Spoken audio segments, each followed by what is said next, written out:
Pues bien, comenzamos.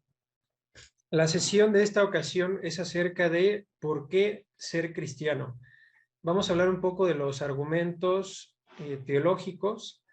Normalmente quien ya practica esta religión, pues ya conoce los argumentos, por lo menos los más importantes, pero además vamos a tratar de esbozar otros argumentos que no son precisamente los religiosos, sino argumentos que rozan de alguna manera lo histórico y aparte argumentos filosóficos, que también es muy importante conocerlos, no solo si se trata de estudiantes de filosofía, sino de cualquier persona, porque recordemos que siempre la filosofía lo que nos va a dar son las bases, podría decirse las bases racionales. No se confunda esta palabra con racionalista, eso es otra cosa, más bien las bases racionales, es decir, las bases que se sustentan sobre la razón para poder defender alguna idea o para poder explicar algún fenómeno o alguna parte de la realidad. Bueno, vamos a comenzar. Estos son los temas que vamos a ver hoy. Vamos a ver 5 temas. Primero, el logos griego. Este concepto está relacionado con nuestro Señor Jesucristo, ya concretamente cuando hablamos de la religión cristiana, ya veremos por qué.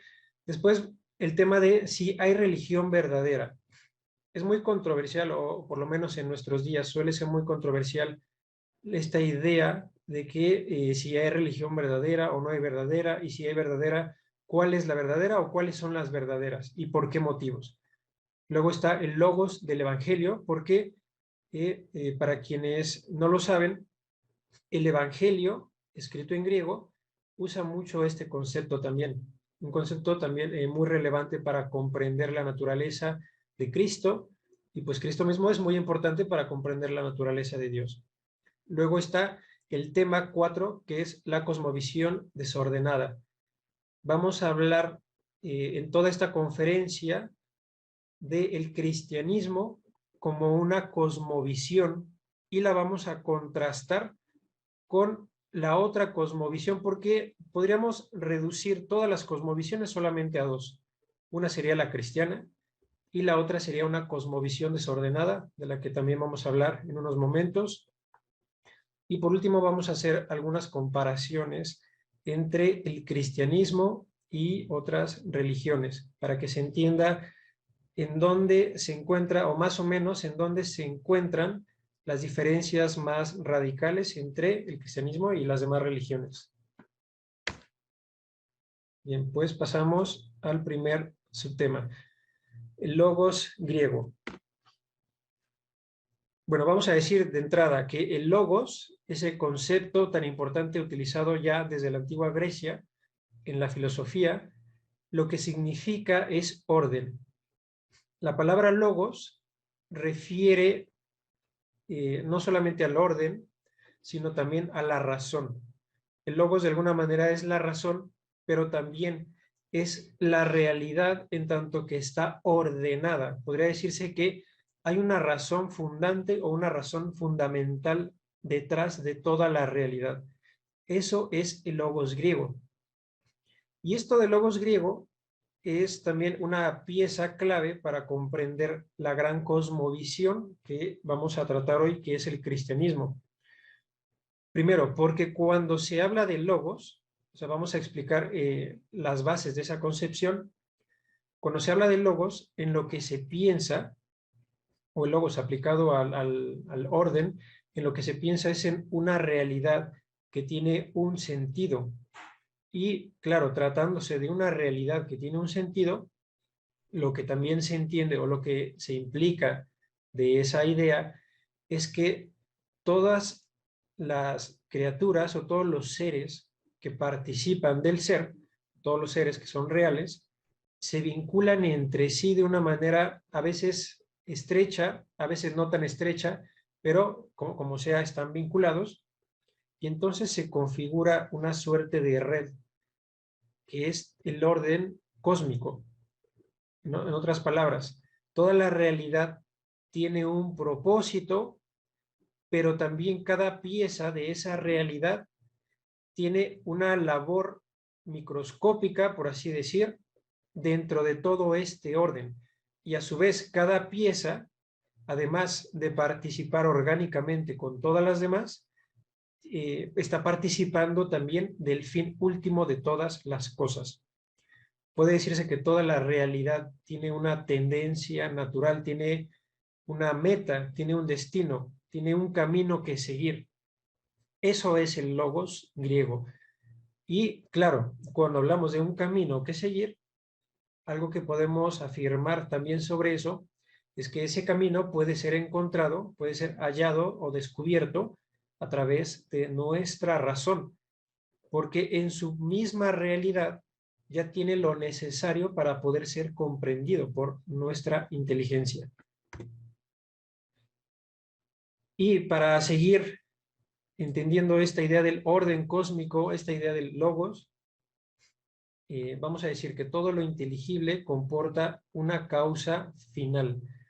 Esto significa que todas las cosas que son captables a través del intelecto, para poder ser captables, necesitan, entre otras cosas, una causa final. O sea, necesitan tener una finalidad o un propósito, porque si las cosas no tienen propósito, ni siquiera serían inteligibles. Es de hecho imposible pensar en cualquier cosa sin atribuirle o sin pensarla desde una perspectiva que involucre una finalidad. Y esto se puede cotejar con cualquier ser. ¿Por qué? Porque todos los seres son inteligibles. Unos son, o más bien, unos tienen una inteligibilidad, un grado de inteligibilidad que es más accesible para nosotros, y otras tienen un menor grado de inteligibilidad accesible para nosotros. Pero lo que es común es que todos los seres tienen algo de inteligibles, sea más, sea menos, en relación con nuestro intelecto, pero siempre tienen algún grado. O sea, todos los seres pueden ser cognoscibles hasta cierto punto por nuestra inteligencia, todos los seres. Ahora, esto de la causa final se encuentra de manera intrínseca en todo lo inteligible. Primero, entiéndase de esta manera. Para que podamos entender lo que es, por ejemplo, un árbol, necesitamos comprender, o más bien en el acto se comprende también que ese árbol no es, por ejemplo, el hombre.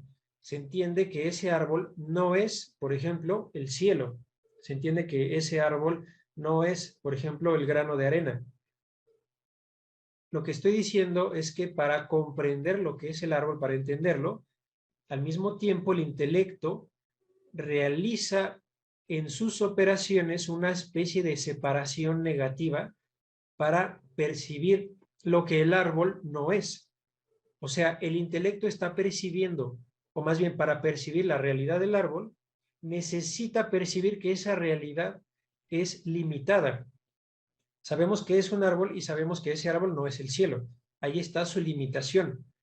Ahora, todos los seres, para poder ser entendidos, requieren de esa limitación, porque esa limitación es lo que permite encajonar, o sea, poner en cajones, es lo que permite clasificar, lo que permite decir esto es un animal y esto es una planta. Uno tiene algo que el otro no. Uno tiene unos límites, pasando los cuales comienzan los límites del otro, o comienza el territorio del otro. Y esa es una primera característica para comprender por qué las cosas inteligibles, para comenzar, tienen cierto grado de limitación. Ahora, todas las cosas, además de ser limitadas para poder ser comprendidas, están hechas en lo más profundo de su ser de un conjunto de causas. O sea, hay un conjunto de razones que explican o que justifican o que dan cuenta de por qué la cosa es, y además de por qué la cosa es como es. Las ciencias empíricas, las ciencias naturales, estudian estos aspectos. Por ejemplo, cuando la botánica trata de entender por qué una planta es como es, pues remite como en retrospectiva a los factores que configuran el entorno previo a la formación de la planta o al entorno que es transitorio durante el crecimiento de la planta. Entonces estudian aspectos como la nutrición de la planta, aspectos como la morfología de la planta, sus células, un conjunto de diferentes dimensiones del mismo ser para poder dar cuenta de en qué consiste ese ser. Ahora, ahí es donde están las causas, porque cuando se trata de encontrar la razón de algo, lo que se busca es eso, son las causas de eso. Las causas permiten comprender a mayor profundidad lo que una cosa es. Ahora, ya voy con la causa final. Entre todas las causas que puede haber detrás de un solo tipo de ser, se encuentra una muy concreta, ya apuntada por Aristóteles, que es la causa final. La causa final lo que significa es que cada cosa, entre sus razones de ser, tiene una razón muy peculiar o muy particular que consiste en la finalidad de ese ser. Por ejemplo, en una pintura, la causa final de la pintura sería la intención con la que ésta fue pintada. Podría decirse que además de la intención o que dentro de la intención podría estar la representación de alguna parte de la realidad. Por ejemplo, cuando un pintor está representando un paisaje en el lienzo, esa sería la causa final de la pintura, porque fue el propósito con el cual o por el cual este agente, que es el pintor, decidió realizar la pintura. Entonces, ahí está intrínsecamente la causa final de la pintura. La pintura no tiene sentido, no va hacia ningún lado sin antes tener una causa final. Ahora, la causa final no solo está en la existencia de la pintura, sino que en este caso puede verse que además es una condición previa a la existencia de la pintura, porque si no existe esa intención en la mente del pintor o en la mente del artista, no podría haber existido la pintura. Primero está la causa final en esa inteligencia, que es la del pintor, y luego, gracias a esta causa final, el pintor decide en algún momento proceder a realizar la pintura. Ahora, esto no es solamente algo propio del arte. Repito, la causa final se encuentra intrínseca en absolutamente todos los seres, incluso en los más ínfimos, incluso en los que podríamos considerar más triviales o más pequeños, como sin importancia. A veces llegan a surgir algunas pseudoteorías científicas en donde se quiere relegar la causalidad final de las cosas como para tratar de respetar la objetividad. Y lo que termina haciéndose es perder la objetividad. ¿Por qué? Porque el mundo objetivamente tiene una causa final. Cuando se estudia, por ejemplo, el comportamiento de ciertos animales, no basta con decir algo descriptivo, algo como, bueno, este simio utiliza esas ramas de esta manera y después resulta que tras haberlas utilizado, el mono o este simio puede consigue una fruta y ya. Pero detrás de eso no hay ningún propósito, no hay ninguna finalidad. Simplemente las cosas coincidieron, confluyeron y ya. Y esa es toda la explicación. Bueno, con eso estaríamos reduciendo la realidad, porque ciertamente hay un propósito. Si bien el simio no es consciente plenamente del propósito, eso no significa que no exista un propósito en el hecho de que el simio tenga un instinto tal que lo lleve a conseguirse o a procurarse el alimento a través de un instrumento como una rama. Y bueno, eso se encuentra en absolutamente todos los seres. Ahora, esa causalidad final permite que todo el cosmos tenga un orden, porque cada ser teniendo intrínsecamente un propósito, se suma a un orden, a una realidad hecha de muchos seres que a su vez obedecen a un propósito último y que además es un propósito común a todos ellos. Gracias a eso es que el mundo tiene orden. Recordemos, sin causa final o sin causalidad final, una cosa no podría entenderse, así como no podría entenderse una cosa si no tuviera esas limitaciones que acabo de mencionar. Y de tal manera es que podemos entender, podemos conocer que toda la realidad, que todo el cosmos, que el mundo tiene un orden, por el simple hecho de que desde cada pequeño ser que forma parte del mundo, encontramos un microorden que obedece a un propósito, y luego ese ser que comporta el microorden se relaciona con otros seres, con otros microórdenes, por así llamarlos, y entonces todos se dirigen hacia algún destino, hacia alguna meta. Si creyéramos que no hay orden, como dije, no tendría sentido hablar de que el simio tiene el instinto, o de que todos los animales, por ejemplo, tienen el instinto reproductivo para preservar la especie. No tendría sentido hablar de eso y ni siquiera sería posible, porque cuando yo digo que hay un instinto que sirve para preservar la especie, al mencionar ese para, ya me estoy refiriendo a la causalidad final. El animal tiene ese instinto con la finalidad de reproducirse. La planta tiene esa morfología con la finalidad de resguardarse de ciertos agentes químicos o de ciertas moléculas del entorno. Son solo ejemplos. Pero ahí se va viendo la causalidad final de cada ser. Se va viendo, por lo tanto, el orden de cada ser y se va viendo, por lo tanto, un orden a nivel macro en toda la realidad. Entonces, sin esa sola idea, ya no hablemos del resto de causalidades, porque hay más, no solo la final.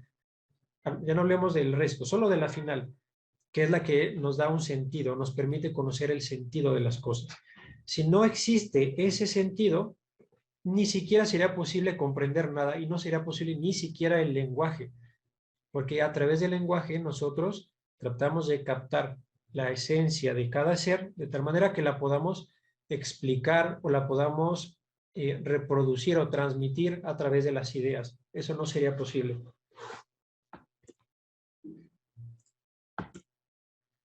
Y vamos con el segundo subtema. Esta pregunta de si hay religión verdadera. Muchos seguramente se habrán preguntado eso.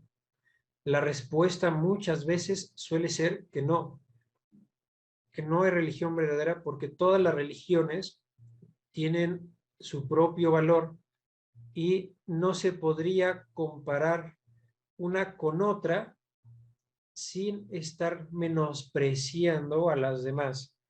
Y entonces, o sea, según esta misma óptica, si alguna religión quisiera presentarse como verdadera, sería una religión autoritaria o peor, totalitaria, una religión que se quiere imponer por la fuerza y por lo tanto una religión de pseudo psicópatas o de personas muy trastornadas que tienen la intención o que tienen por lo menos una cierta necesidad de estar ejerciendo cierta fuerza, cierta presión sobre la libertad de los demás. Bueno, esa es la idea, ese es el discurso que se dice muchas veces en torno a esta pregunta de si hay religión verdadera. Vamos primero con este aspecto para responder. Hay que entender, para pensar si hay religión verdadera o no, primero hay que entender esta parte de la naturaleza de Dios. Dios se encarga de su creación. Dios es un Dios providente. Significa esto que Dios no crea el mundo y se desentiende de él, como una madre que, habiendo tenido a su hijo, lo deja abandonado a su suerte, o un padre. No, Dios no obra de esa manera. Dios crea, o Dios ha creado a los seres, ha creado al universo, pero luego Dios, además de crear a ese universo, así como una madre cuida a sus hijos, o así como una gallina cuida a sus polluelos, bueno, pues así Dios todo el tiempo se está encargando de proveerles a sus criaturas lo que sus criaturas necesitan.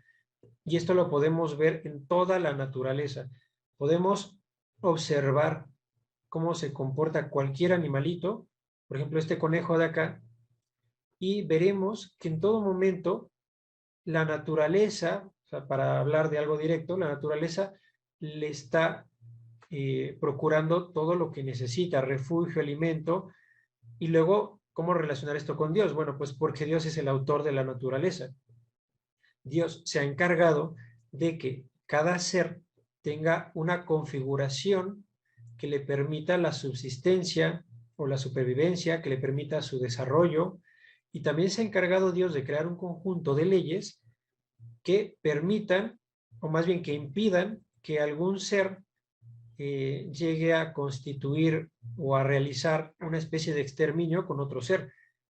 Es lo que ocurre y es lo que nos permite ver la biología cuando pensamos en el control de plagas natural. Cuando una especie de algún animal se encarga, o sea, por ser un depredador natural, se encarga de alimentarse de otro, de manera que ese otro no se reproduzca hasta constituir una plaga. Bueno, pues todo eso tiene que ver con la providencia divina. Todos esos mecanismos de regulación de la naturaleza están encargados, perdón, están dirigidos y están pensados desde la eternidad por Dios que ha creado esa naturaleza. Bueno, pues hay que pensar que Dios ama a toda su creación. Si ama a las plantas, si ama a los animales, pues mucho más ama al ser humano. La cuestión con el ser humano es que Dios, aunque es providente y aunque ama más al ser humano que a otras criaturas como las plantas, precisamente por ese amor lo ha dotado de libertad. Y entonces el ser humano, aunque tiene a la mano las bondades que Dios le quiere dar, porque Dios siempre está ahí, pues el ser humano tiene libertad para decidir en algún momento rechazar esas bondades. Y además, como el ser humano tiene un entendimiento limitado, pues no siempre se va a dar cuenta de cuáles son las bondades que Dios le quiere dar. Eso nos pasa en la vida cotidiana. Es muy normal que lo que solemos desear no sea compatible precisamente con lo que realmente necesitamos para crecer o para desarrollarnos. Así es como pasa también en la relación con Dios. Dios nos quiere dar algo, nos estira la mano para darnos un montón de cosas buenas y necesarias, pero nosotros, por nuestra libertad y por nuestra falta de visión intelectual, decidimos darle la espalda creyendo que ahí no hay nada que Dios nos tenga que ofrecer. En última instancia, esto pues lleva al ateísmo y a prácticas derivadas de ahí, o cosas peores como una especie de religión que adore a algo que no sea Dios. Bueno, si Dios es providente, si Dios ama a sus criaturas y ama sobre todo al ser humano, es lógico, es completamente entendible, es muy razonable que Dios no va a dejar al hombre a sus propias expensas, sino que Dios le va a dar al hombre lo que necesita para conocer a Dios, porque Dios es el máximo bien. Entonces, como Dios quiere que nosotros podamos disfrutar del máximo bien o acceder al máximo bien, pues también Él quiere hacernos saber que existe un máximo bien y quiere hacernos saber además cómo llegar a ese máximo bien. Entonces, Él se nos manifiesta a través de dos vías. Una es la vía de la conciencia y la otra es la vía de la revelación. La conciencia es lo que equivaldría a lo que llamamos moral o moralidad o el bien moral, porque gracias a que nosotros tenemos una cierta modalidad de una cierta forma de conciencia que no tienen los demás animales, es que nosotros, sin necesidad de realizar una operación racional, sin necesidad de realizar una operación lógica, podemos entender de alguna manera, podría decirse casi como intuir cuando nuestras obras libres o cuando nuestros actos decididos libremente están constituyendo un mal o al contrario están constituyendo un bien. Pasa, por ejemplo, cuando nos sentimos satisfechos de corazón por haber hecho algo bueno por algún ser querido o por algún desconocido que sabíamos que lo necesitaba. Tal es el caso de la caridad. Pero también por la conciencia es que sabemos, sin hacer una reflexión profunda ni nada, casi de inmediato podemos conocer a través de la culpa que hemos obrado mal. Por ejemplo, cuando le robamos o le quitamos al que no tenía, o cuando abusamos de la confianza de alguien, cuando le mentimos a alguien, sentimos algún grado de culpa. Bueno, pues todo eso es la conciencia moral, y gracias a esa conciencia es que podemos conocer a Dios, porque cuando nosotros hacemos una introspección y analizamos nuestra conciencia, analizamos el sentido de nuestra conciencia o la causa final de nuestra conciencia, nos damos cuenta de cuál es el propósito, cuál es la meta, para qué tengo una conciencia, cuál es el sentido de que yo sienta culpa, pues algo que es tan muchas veces insoportable, o cuál es el sentido de que yo tenga una satisfacción cuando obro el bien, y una satisfacción que no me da ninguno de los placeres mundanos. Por mucho que yo coma lo más delicioso del mundo, por mucho que yo viaje por muchos países, o por mucho que haga lo que me divierte, no encuentro en ningún otro lado la satisfacción que me da la realización de una buena obra, una buena obra en donde incluso sacrifico mi propio placer. Entonces hay que preguntarnos, ¿cuál es la meta de tener esa conciencia? Bueno, esa es una vía por la que Dios se nos manifiesta. Cualquier ser humano está capacitado para poder encontrar a Dios de esta manera, de la que acabo de mencionar. Pero tanto nos ama Dios que no se conforma con esa conciencia. Una conciencia donde por supuesto también entra la razón, sino que además está la revelación. La revelación significa que además de los datos, podría decirse un poco oscuros, que podemos obtener a través de la conciencia, datos acerca de Dios, también Dios nos da datos concretos y datos que además no podemos descubrir a través de la razón.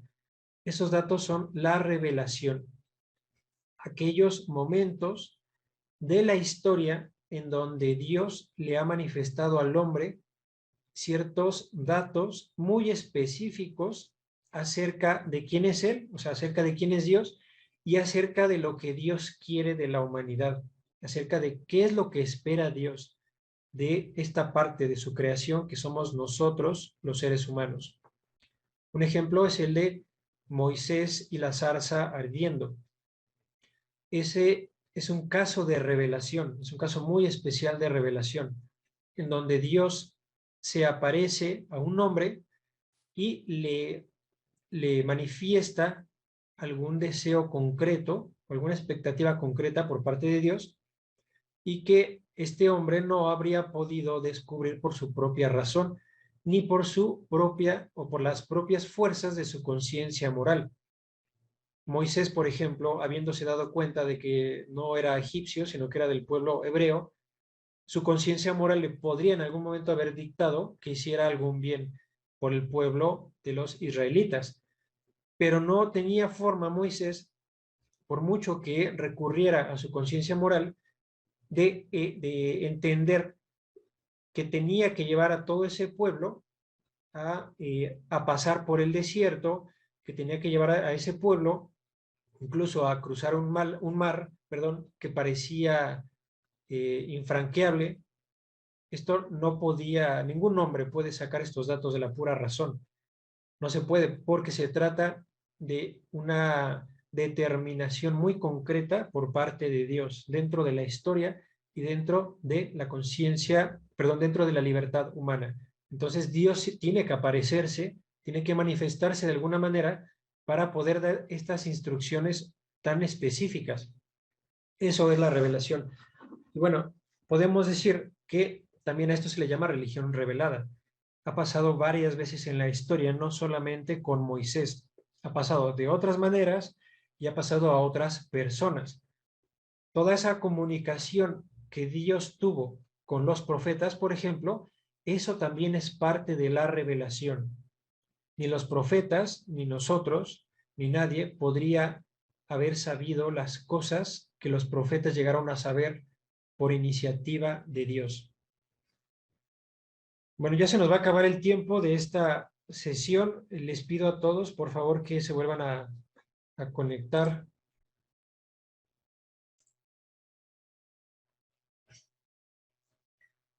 Sí, entonces es así como Dios nos da a saber de Él. Luego, no es tema de esta sesión de hoy, pero sí es algo que vale mucho la pena tomar en cuenta, el hecho de que en esa vía que es la de nuestra conciencia, no solo está implicada la conciencia moral, sino que además está implicada la razón. De ahí que exista también algo como la teología natural o las pruebas de la existencia de Dios y ciertos aspectos de la existencia de Dios a través de la filosofía, que sería lo mismo que esta teología natural de la que estoy hablando o que estoy mencionando. Bueno, ahora también vamos con esta parte. Hay mucha confusión con respecto a esto de si existe la religión verdadera, porque es cierto que todas las religiones dicen alguna verdad, y es gracias a eso que es muy difícil a veces poder distinguir entre la veracidad de una religión y la veracidad de otra. Si me encuentro con que más de una religión dice algo que es verdad, entonces de ahí resulta que va a ser muy difícil discernir cuál es verdadera, no solo en uno de sus aspectos o en una de sus afirmaciones, sino cuál es integralmente verdadera. Por ejemplo, el hinduismo, que es una religión politeísta y una religión que como tal, como religión, pues tiene un conjunto de prácticas, un conjunto de valores, tiene un mecanismo de culto. Bueno, pues el hinduismo dice verdad. Por ejemplo, cuando menciona el cuidado que debemos tener hacia otras criaturas y entonces debemos evitar, según esa misma idea, debemos evitar el daño gratuito hacia otras especies.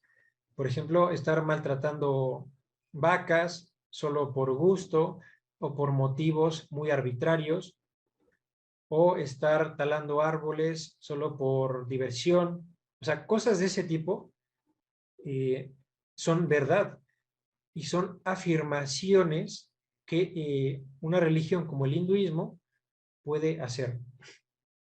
Está también, por ejemplo, el budismo. ¿Qué cosa entre todas las que dice el budismo podemos encontrar que es verdad? El budismo dice que el ser humano no debe estar primordialmente enfocado o concentrado en aspectos superficiales de la vida o de la existencia. Y claro que eso es cierto.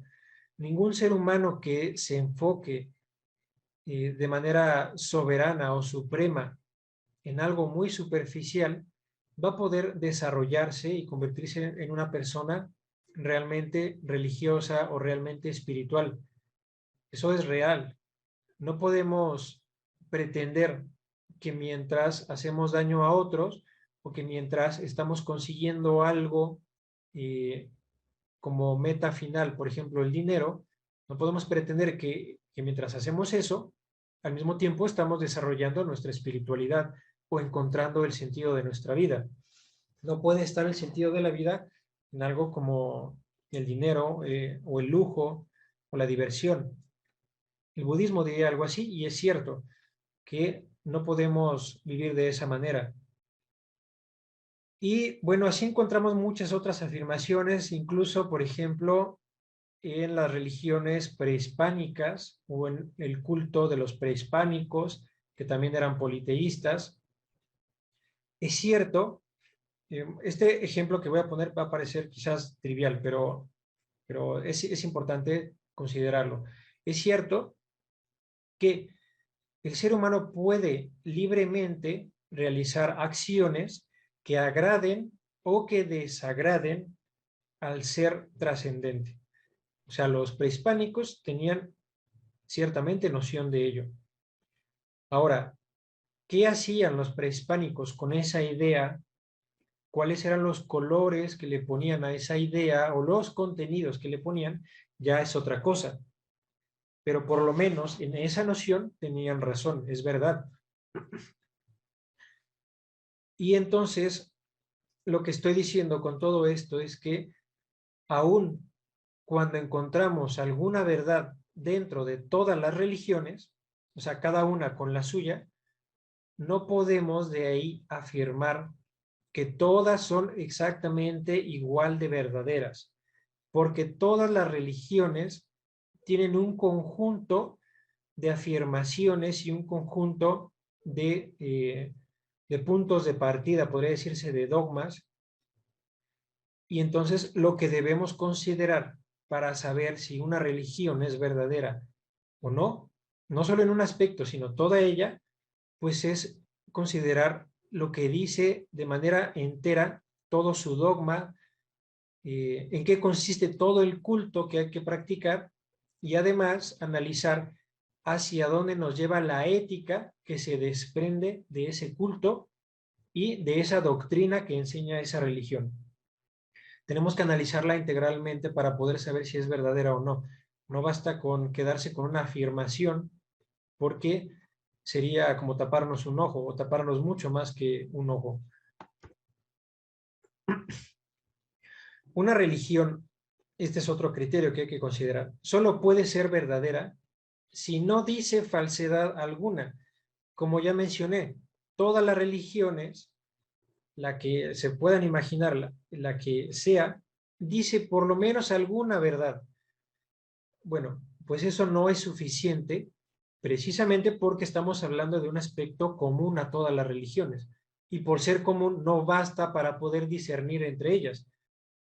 Lo que tenemos que considerar o que poner sobre la balanza es que esa religión, si es que existe alguna verdadera, o a esa religión no le es suficiente decir alguna verdad, sino que por necesidad no debe de decir una sola falsedad.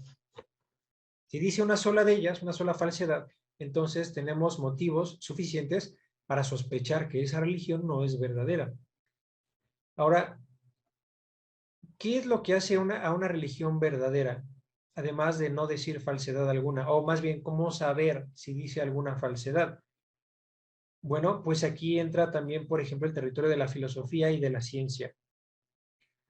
Si una religión dice algo que es a todas luces y sopesado por el sentido común, dice algo que es contrario a la dignidad humana, esto es un ejemplo nada más, pues entonces esa religión no puede ser verdadera, porque a pesar de que esa religión me diga la verdad con respecto a que existe Dios, esa religión no me está diciendo la verdad acerca de cómo yo me tengo que comportar con otros seres humanos. Si me está pidiendo en alguno de sus dogmas o en alguna de sus leyes que yo realice un acto que atropella el valor de otra persona. O sea, un acto que denigre o que mancille a otro ser humano. O una religión que me pida que por motivos caprichosos yo le quite la vida a un animal al que ni siquiera me voy a comer. Bueno, pues eso también sería una falsedad. Ahora, hay que analizar también lo que, eh, lo que la religión nos puede pedir con respecto al culto.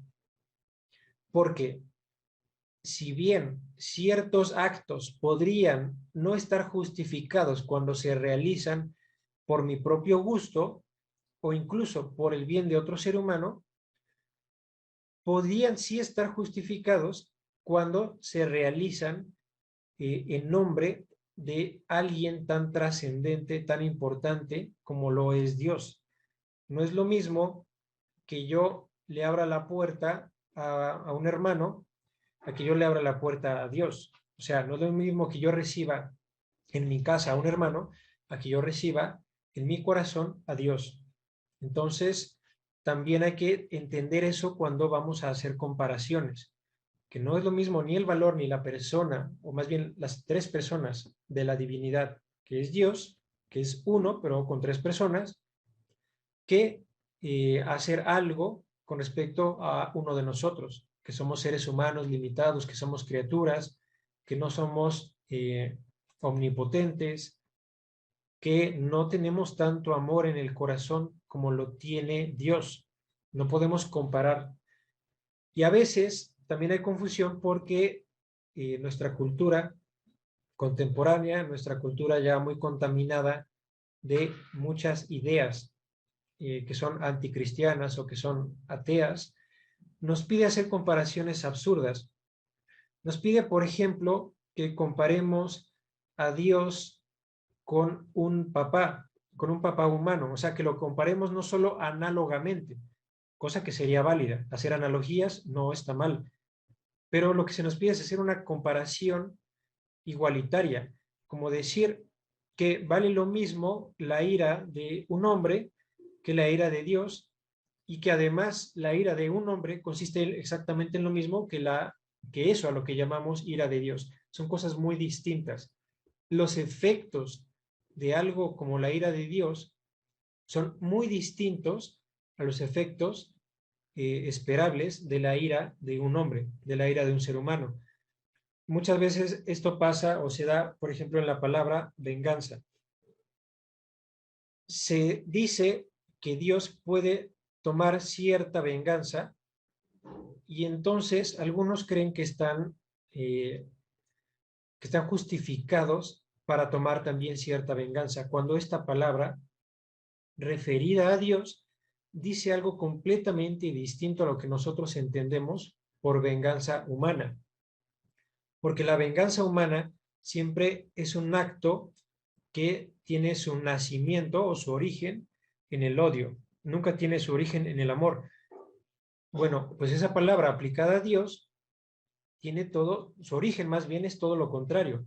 Siempre la venganza aplicada a Dios tiene su origen en el amor, y además de tener su origen en el amor, toda la naturaleza del acto o de los eventos que vengan como efecto de ese acto van a constituir o van a abrazar siempre al amor, porque proceden del amor infinito que es Dios. Entonces no hay que entenderlo de la misma forma, como que si Dios toma venganza, entonces Dios está siendo odioso y además está siendo caprichoso, está actuando porque es un egoísta. Ese tipo de comparaciones no debe realizarse porque va contra la razón. Estamos perdiendo de vista muchísimos factores que, si queremos llamarnos razonables, tenemos que considerar.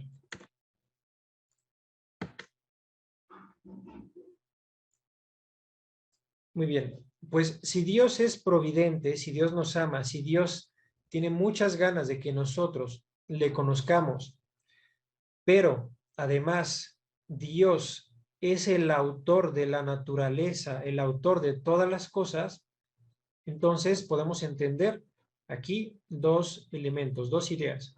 Primero, que Dios ciertamente quiere darnos todos los medios necesarios para que nosotros lo podamos conocer y para que nosotros podamos dirigirnos hacia Él, encaminar nuestra vida hacia Él.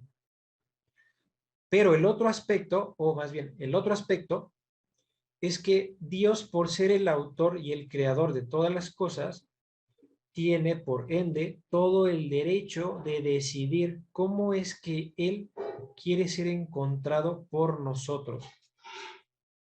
Esto quiere decir que no somos nosotros el patrón, por así decirlo.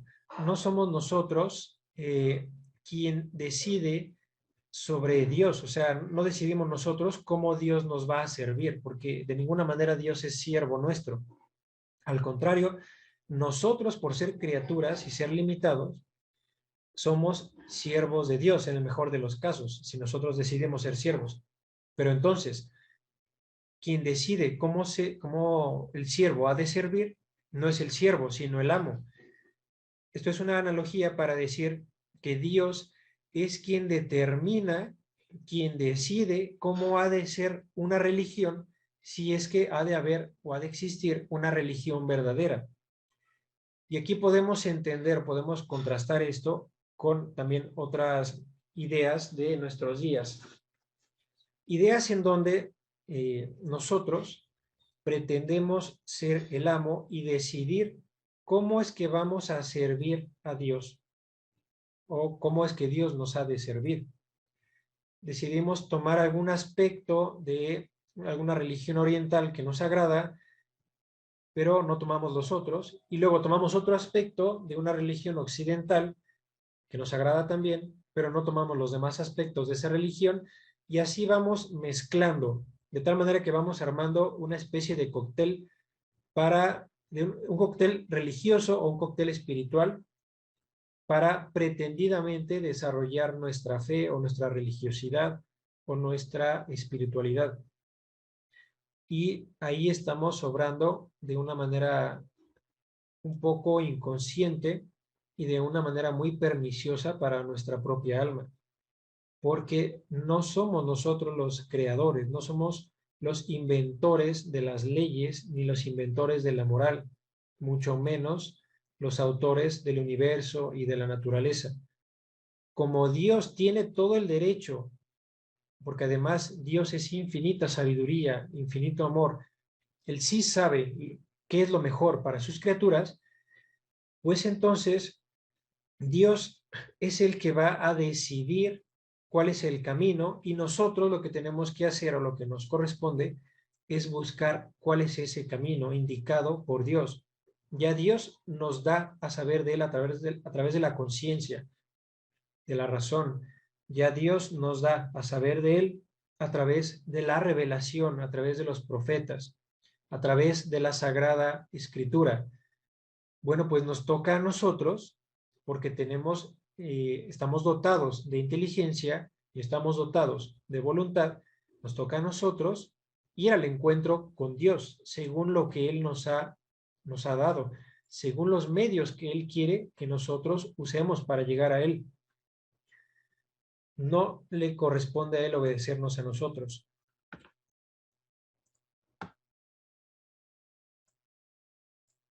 Entonces, sí, perdón, respondiendo a esta pregunta, claro, sí hay religión verdadera y ya he enumerado algunos de los aspectos o de los argumentos para entender por qué sí hay religión verdadera y cuál es la religión verdadera. Tercer subtema, el logos del evangelio. Había dicho que el logos griego es una palabra o un concepto que significa razón o que significa orden. Tiene que ver con el pensamiento, tiene que ver con el intelecto. Bueno, en el logos del evangelio encontramos algo en el primer capítulo, el primer versículo de San Juan, que dice: al principio era el verbo. Bueno, en la traducción griega, o más bien en la versión griega de esta frase, en lugar de verbo lo que dice es logos. Dice: al principio era el logos. Si ya he dicho que el logos significa pensamiento, razón, orden, pues lo que está diciendo esta parte del evangelio es que al principio era el orden, o al principio era el pensamiento, la inteligencia. Lo que nos está diciendo el evangelista con esta frase es que antes de todas las cosas, o sea, el principio de todas las cosas, ya involucra de alguna manera un orden determinado, ya involucra pensamiento, ya involucra inteligencia. Y esto nos sirve para entender que el universo no solamente es ordenado, o sea, no solamente tiene un orden intrínseco o un sentido, sino que además este orden se encuentra ya previo, o sea, tiene una existencia previa al mismo universo ordenado. Ahora vamos a explicar un poco esto, vamos a decir un poco más sobre esto. Aquí otra idea sobre filosofía. La causa del universo no puede ser inferior ni igual a él. Hablaba de la causa final hace rato, por ejemplo. Bueno, pues existen otras cuestiones filosóficas importantes acerca de la causalidad. Y la que voy a mencionar es la siguiente. Ningún efecto puede ser mayor que su causa. Si cualquiera, tratando de hacer ciencia, o tratando de hacer teología, o tratando de hacer filosofía, o cualquier tipo de especulación, dijera en algún momento que un ser da lugar a un ser mayor, o sea, un ser que tiene más ser que él mismo, estaría cayendo en un absurdo o estaría cayendo en una contradicción, porque es imposible, de nuevo, que una causa pueda tener un efecto mayor a ella misma. De aquí podemos entender que el universo, que por necesidad tiene una causa, ¿por qué sabemos que tiene causa? Porque el universo está constituido por un conjunto de seres que por sí mismos, por sí solos, son finitos. Incluso cuando imaginamos un universo infinito en espacio, o más bien cuando lo imaginamos infinito, generalmente nos lo imaginamos infinito en espacio, no infinito en ser. O sea, no estamos diciendo el universo es todopoderoso, sino que cuando se dice el universo es infinito, nos imaginamos un universo que no tiene una limitación espacial. Ahora, aun si así fuera, que el universo no tuviera una limitación espacial, necesariamente tiene una limitación porque el universo está conformado por materia de diferente tipo, pero materia. Tiene gases, tiene astros, tiene seres vivos y tiene, bueno, otras cosas. Pero todos esos seres, cada uno de ellos es limitado. No puede ser que sumando un conjunto de seres limitados dé como resultado un ser infinito o un ser ilimitado. Entonces, de ahí es que podemos saber que el universo en sí y por sí es limitado. Y por ello, por ser limitado, pues requiere, exige una razón de su ser, una justificación de su existencia, exige una causa previa. Y luego vamos con esta idea que acabo de decir, que un efecto no puede ser mayor a su causa. El universo tiene causa, pero esa causa no puede ser inferior al universo. No podemos decir, por ejemplo, que el universo tiene su causa en una nuez. No podemos decir que el universo tiene su causa en un hombre. El universo debe tener su causa en algo que le supera por mucho. Ahora, ¿qué es mayor que el universo? O sea, que ese efecto, si estamos hablando del efecto más grande del que nosotros tenemos conocimiento, por lo menos empírico, el universo. Pues solamente algo que a su vez no sea limitado como el universo. ¿Por qué? Porque si hablamos de una causa del universo que es limitada, entonces por ser limitada estamos diciendo que o bien es igual al universo o bien es inferior al universo. No puede ser eso. De nuevo, es un absurdo. Tiene que ser la causa del universo algo muy superior a él. No puede ser limitado porque entonces no daría razón de su ser. No daría cuenta de la existencia del universo. Tiene que ser una causa ilimitada. Por lo tanto, la causa del universo le tiene que superar no solo en el sentido de que sea ilimitado o infinito, sino que le tiene que superar también en el sentido de que lo que se encuentra ya de alguna manera íncita en el universo tiene que encontrarse de una manera completamente plena en aquel ser que ha dado causa al universo. Me estoy refiriendo al orden o al logos o al pensamiento. La causa del universo, por tanto, tiene que ser, además de infinita o ilimitada, tiene que ser una causa inteligente. Tiene que ser una causa que conozca mucho más de lo que el universo da para conocer de sí mismo. El ser humano puede conocer muchísimas cosas sobre el universo gracias a la ciencia o gracias a su razón, pero por mucho que el ser humano conozca el orden del universo, el ser humano no puede entender en su totalidad todas las cosas, de tal manera que en un solo acto del entendimiento pueda captarlo todo. Y tampoco puede deducir de ahí, del hecho de que haya orden en el universo, no se sigue que el universo sea inteligente. Tampoco debemos confundirnos, porque cuanto más estudiamos a los seres vivos, cuanto más estudiamos a los astros o a los seres materiales, tanto más nos damos cuenta de que ellos no pueden ser el fundamento inteligible de todas las cosas, ni siquiera la suma de todos ellos. Tiene que haber un fundamento previo, inteligible e intelectual que pueda imprimirle ese sello intelectual o inteligible, ese sello de orden a todas las cosas. Entonces, ese tiene que ser Dios.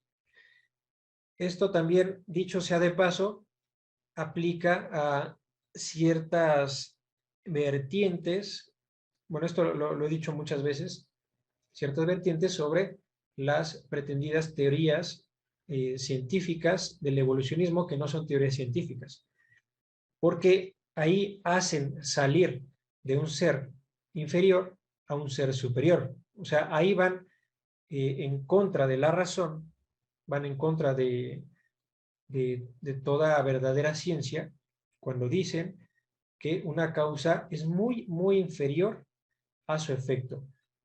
Porque cuando hacemos la debida conexión o vinculación entre esa serie o esa cadena de seres que van desde la primera bacteria hasta el ser humano, pues lo que encontramos es un crecimiento paulatino, un crecimiento seriado, en donde siempre la causa es inferior al efecto. Eso ya es una contradicción y un absurdo. No digo que no haya cambios en las especies o que no haya habido diferentes especies a lo largo de la historia natural, eso ya es otra cosa. Ahora, Dios, además de ser el principio, porque es la causa de todo el universo, resulta que también es la causa final. ¿Por qué? Todo el universo se dirige, o sea, cada ser tiene un propósito individual, por así decirlo, pero luego cada ser se relaciona con otro y entonces juntos están realizando o están tendiendo hacia una finalidad mayor. Y luego estos seres vinculados con los demás son tendientes a una finalidad todavía mayor, una finalidad que además es común. Ahora, la finalidad tiene siempre que ser buena, porque si no es buena, no se puede captar como una causa final. No puede decirse, por ejemplo, que el propósito de la existencia de las mariposas es la desaparición de las mariposas. No tiene sentido, también es un absurdo. O sea, la causa final de la mariposa, sea cual sea, tiene que ser algo positivo, un bien. No puede ser una pura privación o un vacío, una laguna, no puede ser eso. Entonces, como el universo necesariamente debe tener una causa final que sea buena, y luego, como no existe un bien mayor que Dios, y vemos que el universo todo tiende hacia un bien muy grande, entonces ese bien al que tiende todo el universo, ese bien que es supremo, ese bien que da sentido a todas las cosas, pues tiene que ser también el mayor bien que hay. Y ese bien es Dios. Por eso hemos escuchado algunas veces esa frase de que Dios es principio y fin de todas las cosas. es también un rasgo atribuido a Jesucristo. Cristo como alfa y omega.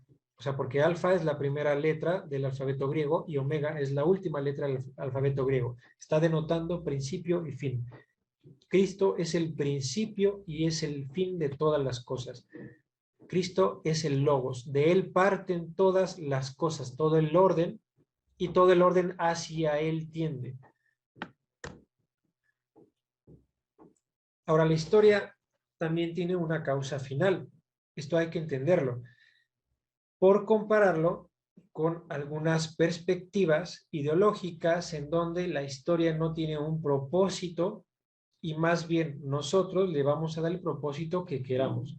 Si el propósito de la historia es suprahistórico, o sea, superior a la historia trascendente, entonces ese propósito, pase lo que pase en la historia, ese propósito se va a llegar a cumplir. Porque al ser suprahistórico, no está dependiendo completamente de la historia, o sea, de la suma de los actos libres del ser humano a través del tiempo. Por otro lado, si la causa final de la historia no es suprahistórica, sino intrahistórica, entonces lo que estaríamos diciendo es que no tiene una finalidad, no tiene una causa final, no tiene un sentido, porque más bien con la historia va a pasar lo que al hombre se le ocurra que pase, lo que el hombre quiera que pase con la historia, eso va a pasar. Y si el hombre, por ser limitado y por ser libre, puede tender al mal, lleva a la historia hacia una degradación, hacia una perdición, entonces eso resultaría ser, para esta misma óptica, la causa final de la historia, que sería el equivalente al ejemplo que puse de la mariposa, de que la finalidad de las mariposas o de la existencia de las mariposas es la desaparición de las mariposas.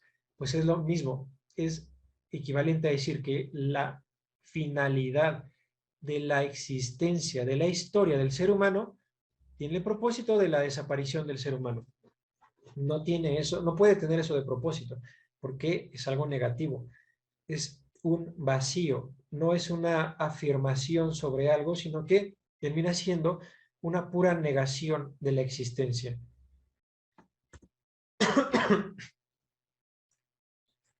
Jesucristo, con su introducción en la historia, ratifica el sentido de toda la historia, porque Jesucristo es hombre y gracias a que es hombre se introduce en la historia del hombre. Pero Jesucristo es Dios también. Y gracias a que Jesucristo es Dios, Jesucristo da cuenta de la causalidad final suprahistórica de la historia. Ahora, bajo este panorama, Jesucristo es sentido de todas las cosas que ocurren aquí en la historia. Pero no solamente, perdón, no solamente eso, sino que también resulta que Jesucristo, además de dar ese testimonio de la causalidad final de la historia, también está dando testimonio de la causalidad final del ser humano, porque en sí mismo o en su propio ejemplo, él está hablando o está dando testimonio de lo que sería la plenitud o la perfección de una vida humana. Entonces, ahí está el centro de todas las cosas. Hacia esa cúspide que es Jesucristo, hay que mirar para entender tanto el propósito o la meta a la que se dirige la historia, como el propósito o la meta a la que todo ser humano en su vida individual debe dirigirse si quiere realizar su propio propósito o su propia finalidad.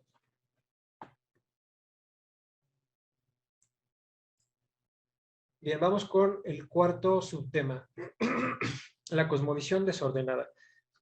Ya había dicho que hay dos grandes cosmovisiones en las que podemos resumir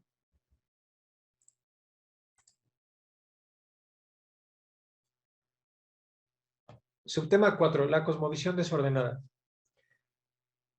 Decía, si resumiéramos o clasificáramos o redujéramos todas las cosmovisiones, todos los puntos de vista a solamente dos, nos encontraríamos, por un lado, con el cristianismo. O sea, puede que parezca que el cristianismo es nada más una religión entre tantas, pero no, el cristianismo, además de ser religión, es una cosmovisión, es un tronco, un gran tronco común de cosmovisiones. Ya luego se ramifica en otras más pequeñas, pero es el gran tronco de cosmovisión. Y el otro gran tronco, podría decirse, el que tiene de frente, el que se le confronta, es una cosmovisión, a su vez también ramificada en muchísimas otras, que es una cosmovisión, llamamos nosotros, desordenada, porque no contempla el orden, no contempla ese concepto del logos, como lo hace la cosmovisión dentro del cristianismo. Esta cosmovisión, esta gran cosmovisión, parte, o bueno, no parte, sino que comporta la perspectiva de la contradicción. Ahora, uno de los primeros principios que Dios ha puesto en nuestra razón y en nuestro entendimiento, pues es justo ese, el principio de no contradicción, que dice que ningún ser puede ser y no ser al mismo tiempo y bajo el mismo aspecto. Eso, ir en contra de eso sería una contradicción. Bueno, pues la perspectiva que involucra la otra cosmovisión, la que llamamos cosmovisión desordenada, afirma que sí se puede, que sí puede existir la contradicción y al mismo tiempo se puede seguir siendo razonables. Esta gran perspectiva de la que vamos a hablar, por ser ese gran tronco que se le opone al cristianismo, es la gran cosmovisión del orden, da lugar a un montón de otras contradicciones, a un montón de otros sistemas de pensamiento. Ahí se encuentra, por ejemplo, muchísimos de los grandes sistemas de pensamiento de la filosofía. Está el empirismo, el idealismo, el racionalismo y otras corrientes. Todas ellas tienen en común que adoptan de alguna manera ese gran tronco o se adhieren a él. La idea de que la contradicción puede convivir con la razón. Esta cosmovisión es tan vieja, podemos decir, es tan vieja como la corrupción del ser humano. Prácticamente se introdujo en el mundo cuando el ser humano se corrompe. Y claro, como muchas otras cosas malas que se han introducido en el mundo o que se han colado, pues han sido obra del gran enemigo de la humanidad, del gran mentiroso. Porque odiando tanto al ser humano y a la vez siendo tan astuto como lo es, pues se las ha arreglado para que el ser humano, incluso los más avesados, los más intelectuales de diferentes épocas, han caído en sus engaños. Y como se las ha arreglado, pues ha logrado que muchos de esos intelectuales, por ser intelectuales, a su vez puedan convencer a comunidades, a países o a naciones enteras de que la cosmovisión de la contradicción es correcta.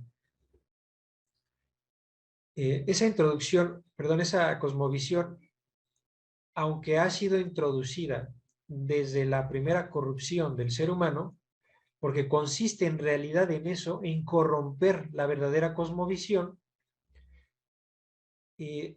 también ha ido contaminando un montón de perspectivas sobre lo que es la religión.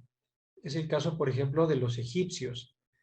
En el antiguo Egipto había un conjunto de ideas sobre prácticas de ciencia, o más bien prácticas que involucraban a la ciencia, y también había cierta concepción del hombre, cierta concepción de lo que es la jerarquía de los seres, o sea, en qué casos un ser humano, por ejemplo, estaría autorizado para dirigir a otros y de qué manera podría dirigir a esos otros. La esclavitud, por ejemplo, parte de esa cosmovisión o de esa perspectiva sobre la naturaleza del ser humano. O sea, unos seres humanos son dignos por naturaleza y otros seres humanos son indignos por naturaleza. De ahí se sigue una ética, incluso una política en donde los que se conciben como naturalmente dignos tienen el derecho de abusar o de aprovecharse, de utilizar como objetos a los otros seres humanos que no son dignos. Aquí están las ideas principales de esa gran cosmovisión. Como decía, de esa cosmovisión se desprende un conjunto de ramificaciones que podrían ser, yo creo que son innumerables, son muchísimas, pero ciertamente cuando analizamos a profundidad alguna de ellas, vamos a encontrar siempre alguna similitud de rasgos que sí nos van a hacer saber que esa cosmovisión es la cosmovisión desordenada, o sea, la cosmovisión que va en contra de la realidad, la cosmovisión que introducida por el enemigo tiene el propósito de alejarnos todo lo posible y bajo todos los aspectos posibles de la otra gran cosmovisión, que sería el cristianismo. Ahora, bueno, he dicho algo más y quisiera aclararlo. He dicho que esta cosmovisión es tan antigua como la corrupción del hombre, pero al mismo tiempo he dicho que es adversaria de la cosmovisión del cristianismo. Entonces alguien quizás podría preguntarse, bueno, pero es que el cristianismo comenzó con la llegada de Cristo y pues Cristo llegó ya muy avanzada la historia. Entonces, ¿qué pasa antes de eso? No tenía ningún adversario la cosmovisión desordenada. Lo que pasa es que el cristianismo viene a perfeccionar la religión revelada, o sea, todo lo que Dios ya había pedido al hombre, todas las cosas buenas que Dios le había dicho al hombre que esperaba de él si éste quería alcanzar su felicidad, si quería cumplir con el propósito de la historia, todo eso se viene a, a realizar y a perfeccionar con la llegada de Cristo. Porque Cristo retoma toda la religión pasada. Antes de Cristo, la religión verdadera era el judaísmo. Y antes del judaísmo, la religión verdadera es lo que podríamos llamar la religión de los patriarcas. Bueno, pues esas religiones que siguen un mismo hilo, aunque tienen diferentes nombres, siguen el mismo hilo, el mismo camino, vienen a dar a su perfección con la llegada de Cristo, que nos viene a decir, además de todo lo ya dicho, nos viene a decir o a aclarar o a ratificar que Dios es amor, además de todo eso. Y que tanto nos ama que pues Cristo mismo ha venido, o sea, Cristo, Hijo de Dios, ha venido a sacrificarse por nosotros, vino a dar su sangre por nuestra salvación. Entonces ahí se planifica la religión, se planifica la espiritualidad, se planifica la idea de la felicidad del hombre, porque el hombre ahora tiene acceso a lo divino gracias a la sangre de Cristo, y claro, siempre a condición de que el mismo hombre lo quiera. Un hombre que no quiere la salvación, pues no, o sea, tiene la oportunidad, o más bien tiene la opción de rechazarla, si así lo quiere. Pero la ocasión, la oportunidad, las puertas abiertas, ahí están. Es lo que viene a ser Cristo.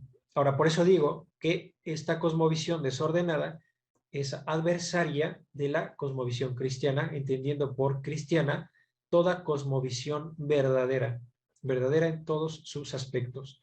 O sea, que planifica el hombre, que planifica el intelecto, que planifica el corazón, la voluntad, planifica incluso a una sociedad, cuando una sociedad es verdaderamente cristiana. Bueno, aquí van los rasgos principales de esa cosmovisión del desorden. Primero, concibe que Dios no es eterno. en esta cosmovisión, Dios eh, no es como el Dios del cristianismo, un Dios que ha existido siempre, que no tiene principio ni fin, pero que es principio y fin de todas las cosas. Bueno, en esta cosmovisión no. En esta cosmovisión Dios tiene un nacimiento.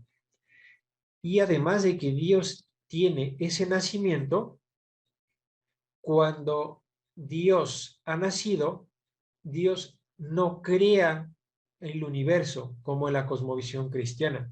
En esta cosmovisión, más bien, el universo es una especie de emanación de Dios.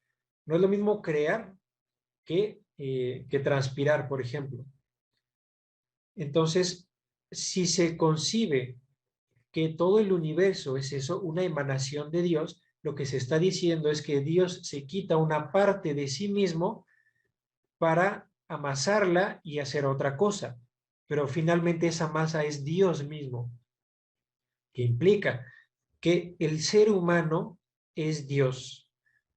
Si alguna vez se encuentran con una cosmovisión o una ideología, una perspectiva en donde se esté asegurando que el ser humano tiene una divinidad interna, bueno, ahí encontraremos vestigios de esta cosmovisión del desorden.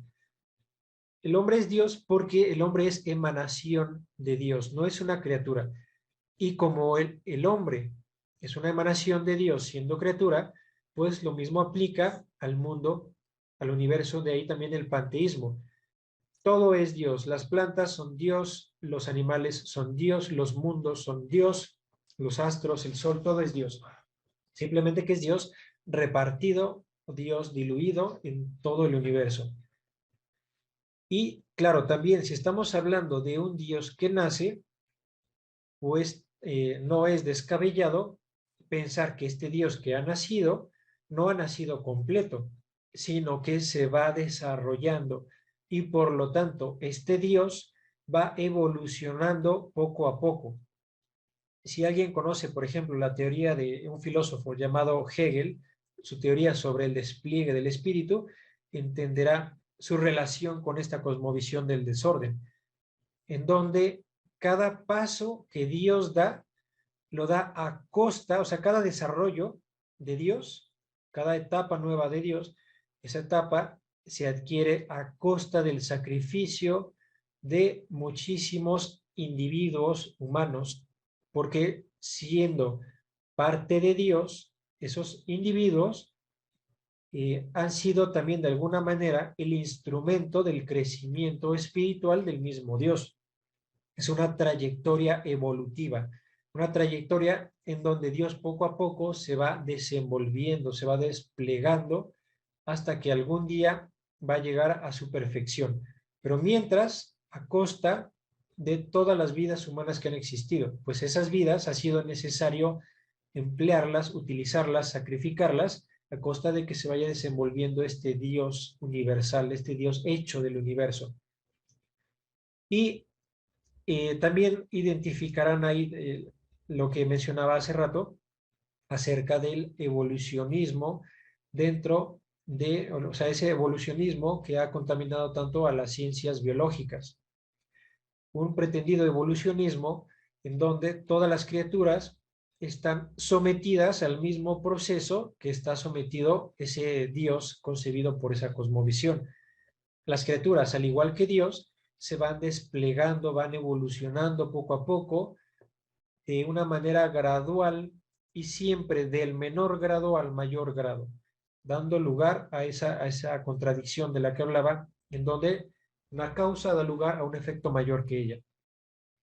Y otro rasgo es que el hombre, por ser Dios, pues no necesita de Cristo, no necesita de ningún Salvador, no necesita de ninguna gracia divina que lo ayude a superarse a sí mismo. Más bien, el hombre, como es Dios, tiene una divinidad interna, intrínseca y oculta o dormida que tiene que despertar en algún momento. Algunas corrientes de la nueva era dicen, por ejemplo, que todos los seres humanos tienen un ser crístico, o sea, que Jesucristo sí era Dios y sí vino a ponernos algún ejemplo, pero que Jesucristo no era más Dios de lo que somos cualquiera de nosotros, que Cristo simplemente vino a enseñarnos cómo cada quien puede despertar su divinidad interior y que entonces nosotros podemos llegar a ser otro Cristo, no en el sentido moral, o sea, en el sentido de seguir los pasos de Cristo en cuanto a la vida humana que él llevó, o sea, una vida amorosa, una vida de sacrificio, de virtud, sino que podemos ser otro Cristo en el sentido teológico, en el sentido de que nosotros podemos aspirar a ser otro hijo de Dios, así como Cristo ha sido hijo de Dios. Bueno, entenderán lo sacrílego, lo absurdo, lo contradictorio de estos rasgos. No son los únicos, pero creemos que enumerar estos bastará para que algunos de ustedes puedan ir identificando en qué perspectivas científicas, filosóficas, políticas, antropológicas, psicológicas, etcétera, pueden encontrar vestigios de esta cosmovisión desordenada. Esto ayuda mucho a desarrollar un mejor olfato intelectual para discernir de qué ideas alejarse o cómo hacer crítica de ciertas ideas. Hacer crítica es comparar las afirmaciones con la verdad. Escucho una afirmación y la comparo con lo que es verdad. La comparo, por ejemplo, con la gran cosmovisión, el cristianismo. Si esa idea va en contra de esa cosmovisión, entonces ya tengo una razón para sospechar que quizás parte de la cosmovisión desordenada y ya luego la puedo someter a otra evaluación y analizar, estudiándola, analizar si tiene alguno de estos aspectos que acabo de mencionar sobre esa gran cosmovisión desordenada. Bueno, hay otra cosa que voy a mencionar para pasar al siguiente subtema. Esa cosmovisión desordenada, en algún momento de la historia, sobre todo con los antiguos egipcios, o más bien, cuando los antiguos egipcios tuvieron un encuentro con el pueblo israelita, fue en ese momento cuando esa cosmovisión empieza a tomar mayor cuerpo y mayor influencia, y entonces empieza a configurarse el conjunto de tradiciones llamadas tradiciones cabalísticas o la cábala. Podríamos decir que la cábala es el gran representante de esa cosmovisión, porque en la cábala se encuentran las ideas y las concepciones más características de esa cosmovisión desordenada. Es en la cábala donde se encuentran sintetizadas las ideas sobre ese Dios extraño que acabo de mencionar, ese Dios que no es eterno, ese Dios que no crea, sino que hace emanar de su propio ser al universo, ese Dios que evoluciona, ese Dios que da lugar a un hombre que también se puede hacer Dios así como él. Bueno, eso lo podemos encontrar en la cábala. Ya luego la cábala ha sido conservada, ha sido retratada por diferentes autores, por diferentes naciones, pero ha contaminado incluso al pueblo de Dios. Bien, ahora sí pasamos al último subtema, que es contraste con otras religiones. La contraste del cristianismo con otras religiones. Esto es solo complementario. Primero, el hinduismo. El hinduismo cree en un conjunto de dioses, o sea, es politeísta. Ahora, ¿cuál sería el problema con el hinduismo si lo comparáramos con el cristianismo? El cristianismo es coherente al creer en un Dios que es trascendente, que es uno solo, al creer en un Dios que además es omnipotente, infinito, ilimitado, etc. Es coherente porque si el cristianismo, como el hinduismo, creyera que hay un conjunto de divinidades, lo que estaría haciendo es negarle a Dios la cualidad de ser infinito. Porque lo mismo que decía sobre los seres, que para que yo pueda entender un ser, necesito contemplar sus limitaciones y saber que ese ser se distingue de otro. O sea, para eso es necesario que haya limitación. Si decimos que muchos dioses, lo que estamos diciendo es que cierto dios o cierta deidad tiene algo que otra deidad no tiene. Y a su vez, esta última deidad tiene algo que la primera no tiene. Por lo tanto, ambas son ilimitadas. Y así, si le vamos sumando más dioses, es el mismo caso. Tienen que ser limitados de tal manera que se pueda distinguir uno de otro. Y por lo tanto, estamos hablando de un ser que ya no es Dios. O sea, el hinduismo, con todas las religiones politeístas, lo que hacen es negar la naturaleza de Dios, porque aunque le llamen dioses, esos seres en los que cree no son en realidad dioses, pues carecen de los atributos más importantes para que podamos hablar de una divinidad. El budismo. Bueno, retomando las cosas buenas del budismo, por ejemplo, lo que mencionaba sobre ese alejamiento o esa desconfianza que hay que tener respecto de los elementos superficiales de nuestra existencia. Bueno, eso también el cristianismo lo dice. No hay que vivir una vida trivial, una vida caprichosa, una vida egoísta. Pero luego hay que ver también las finalidades, los propósitos, el sentido. ¿Hacia dónde llega o hacia dónde lleva el budismo?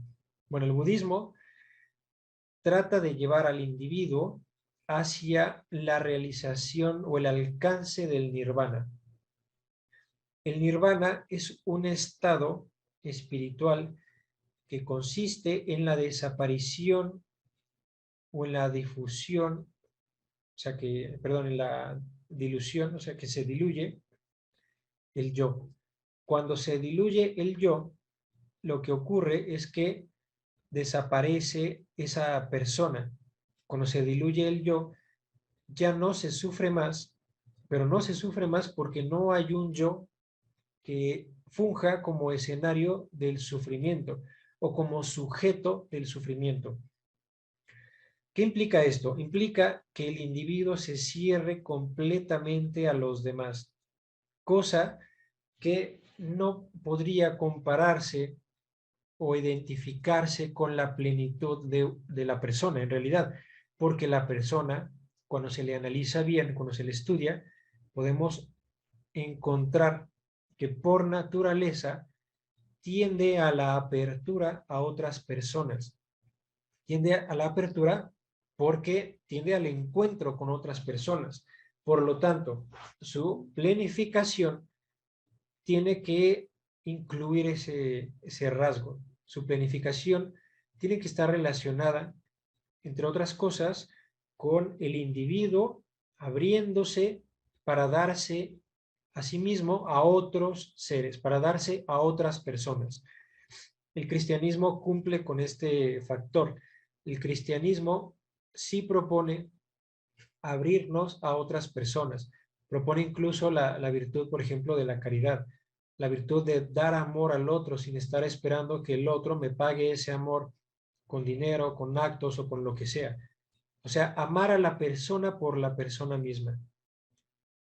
Y el nirvana, en cambio, estaría proponiendo cerrarnos por completo, no solo al mundo, sino también a las personas. Está el judaísmo también. Hay una cuestión que vale la pena por lo menos considerar, que vale la pena por lo menos masticar un rato. El judaísmo era la religión verdadera antes de la llegada de Cristo. Pero ¿qué pasa cuando llega Cristo? Cuando llega Cristo viene a cumplir las profecías de los profetas. Cuando llega Cristo viene a perfeccionar el judaísmo. O sea, es lo mismo, pero perfeccionado. Y sin embargo, todavía existe una religión llamada judaísmo. ¿Cómo es que eso sigue existiendo si el Mesías ya vino? ¿Cómo es que sigue existiendo si se supone que el judaísmo ya ha sido perfeccionado? El cetro ha sido tomado por Dios mismo. Es una pregunta que vale la pena hacerse. Ahora, entre las verdades que dice el judaísmo, dice verdad, por ejemplo, cuando habla de que el ser humano tiene que llevar una vida en donde su corazón esté bien dispuesto a cumplir con la ley. Eso es cierto. Otra cosa que es cierta es que en algún momento de la historia va a llegar un hombre que los unifique. Eso también es cierto. Sin embargo, ese hombre no es Cristo. O sea, son cosas que vale la pena pensar, reflexionar, preguntarse cuál será la naturaleza de ellas. Y bueno, por último, el satanismo. Cuando uno entiende bien lo que es religión, sabe que el satanismo no es religión. Sin embargo, lo mencionamos porque ahora se le quiere llamar así, religión. Ahora, ¿cuál sería la diferencia? Bueno, entendamos, el satanismo lo que propone, bueno, primero, no siempre se hace llamar satanismo. De hecho, la mayoría de las veces no se hace llamar satanismo, se pone otros nombres. ¿Pero en qué consiste? Bueno, pues consiste en dar al individuo la idea de que él tiene que planificarse o perfeccionarse, pero de una manera completamente egoísta, olvidándose de los demás, olvidándose del amor, de la caridad, olvidándose a veces de su propia familia y muchas veces dejando a un lado incluso su propia humanidad. ¿Qué es lo que obtiene a cambio? Pues a cambio el individuo obtiene ciertos favores por parte de ese ser al que está consagrando su vida, al que está consagrando su corazón, su inteligencia, su tiempo. Y a veces las personas, por desgracia, no se percatan de que están dentro del satanismo porque, claro, el enemigo es muy astuto y no se presenta como enemigo, se presenta muchas veces como un salvador, se presenta muchas veces como alguien bello, se presenta muchas veces como un filántropo, como un político que va a cambiar las cosas, de muchas maneras. Y entonces las personas que lo escuchan, perdón, que escuchan a los representantes del satanismo, pues creen que están escuchando a alguien que les va a dar cosas buenas, a alguien que les está prometiendo un futuro mejor. Y bueno, creo que sería innecesario incluso compararlo con el cristianismo porque se entiende que el contraste es tan grande que no acabaría uno de estar mencionando las diferencias. Y bueno, hasta aquí ha llegado la sesión de hoy. Y por último, solo quiero presentarles esta pequeña publicidad de la Academia de Humanidades y de Redes. Este proyecto acerca de cómo educar para la felicidad es un taller destinado a familias, pero también a educadores, a pedagogos, si les interesa también. Y bueno, ahí está nuestro contacto en caso de que a alguien le interese. El costo es de 850, pero vamos a estar ofreciendo becas también para que nos contacten.